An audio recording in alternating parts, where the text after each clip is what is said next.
गौतम बुद्ध ऐसे हैं जैसे हिमाच्छादित हिमालय। पर्वत तो और भी है, हिमाच्छादित पर्वत और भी है, पर हिमालय अतुलनीय है, उसकी कोई उपमा नहीं है। हिमालय बस हिमालय जैसा है, गौतम बुद्ध बस गौतम बुद्ध जैसे हैं। पूरी मनुष्य जाति के इतिहास में वैसा महिमापूर्ण नाम दूसरा नहीं। गौतम बुद्ध ने जितने हृदयों की वीणा को बजाया है उतना किसी और ने नहीं। गौतम बुद्ध के माध्यम से जितने लोग जागे और जितने लोग परम भगवत्ता को उपलब्ध हुए उतने किसी और के माध्यम से नहीं। गौतम बुद्ध की वाणी अनूठी है और विशेषकर उन्हें जो सोच विचार चिंतन मनन विमर्श के आदि हैं। हृदय से भरे हुए लोग सुगमता से परमात्मा की तरफ चले जाते हैं, लेकिन हृदय से भरे हुए लोग कहाँ हैं?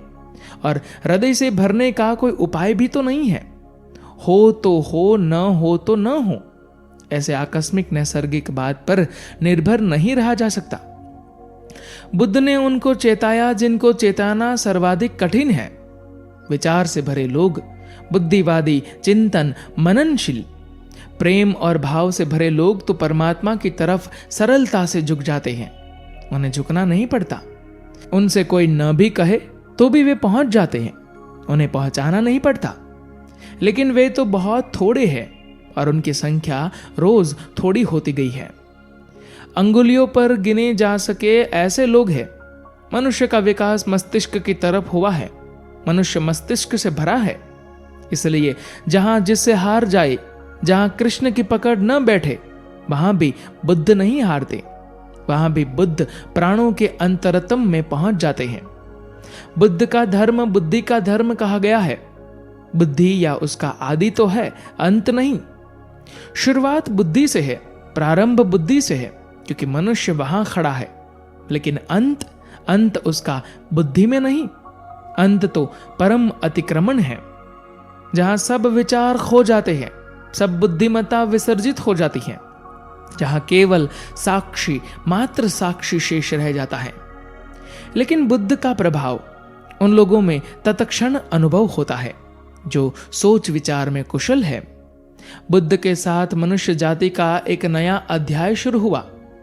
2500 वर्ष पहले बुद्ध ने वह कहा जो आज भी सार्थक मालूम पड़ेगा और जो आने वाली सदियों तक सार्थक रहेगा।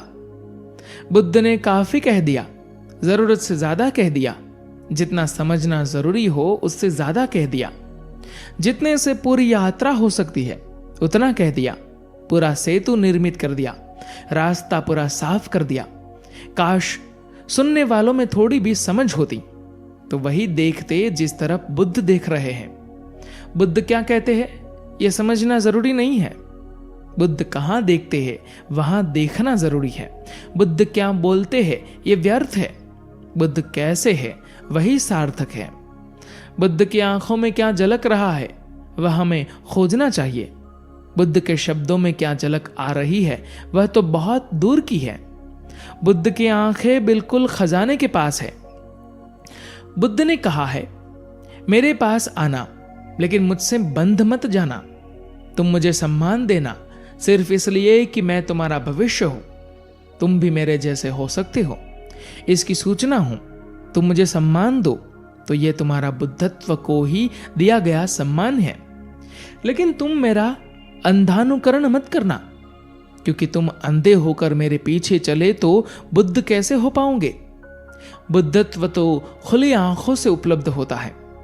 बुद्ध आंखों से नहीं, और बुद्धत्व तो तभी उपलब्ध होता है जब तुम किसी के पीछे नहीं चलते, खुद के भीतर जाते हो। कल्याण मित्र बुद्ध का शब्द है गुरु के लिए। बुद्ध गुरु के शब्द के पक्षपाती नहीं, थोड़े विरोधी है। बुद्ध अनूठे मनुष्य है। वे कहते हैं कि गुरु शब्द विकृत हो गया है, हो भी गया है, उस दिन भी हो गया था। गुरुओं के नाम पर इतना व्यवसाय चला है। गुरुओं ने लोगों को कहीं पहुंचाया ऐसा तो मालूम नहीं होता है। कभी 100 गुरुओं में कोई एक गुरु होता होगा, 99 तो गुरु नहीं होते, सिर्फ गुरु अभ्यास। इसलिए बुद्ध ने नया शब्द चुन लिया, कल्याण मित्र। बुद्ध ने अपने शिष्यों को कहा है कि मैं तुम्हारा कल्याण मित्र हूं। बुरे मित्रों की संगति न करे, न अधम पुरुषों की संगति करे, कल्याण मित्रों की संगति करें और उत्तम पुरुषों की संगति करें। कल्याण मित्र का अर्थ है जो पहुंच गया, जिसने शिखर पर घर बना लिया।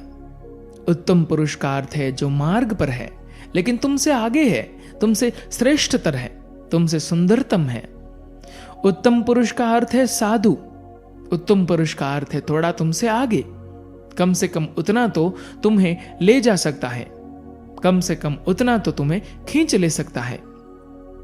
कल्याण मित्र वही है जो तुम्हारे भीतर की मनस्थिति को बदलने में सहयोगी हो जाता है। यह तभी संभव है जब तुमसे वह आगे गया हो।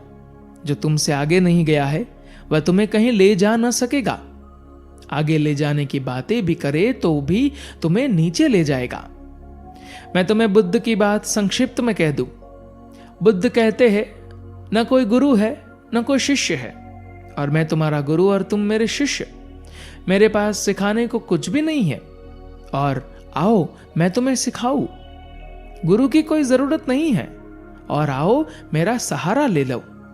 यह सर्वांगीण सत्य है, क्योंकि दोनों बातें इसमें आ गई। इसमें गुरु शिष्य भी आ गए और गुरुता भी नहीं आई, और शिष्य का अपूर्व नाता भी आ गया, और नाता मोह भी नहीं बना। वह अतरंग संबंध भी निर्मित हो गया, लेकिन उस अतरंग संबंध में कोई गांठ नहीं पड़ी, कारागृह नहीं बना। बुद्धम शरणम गच्छामि। धन्यवाद।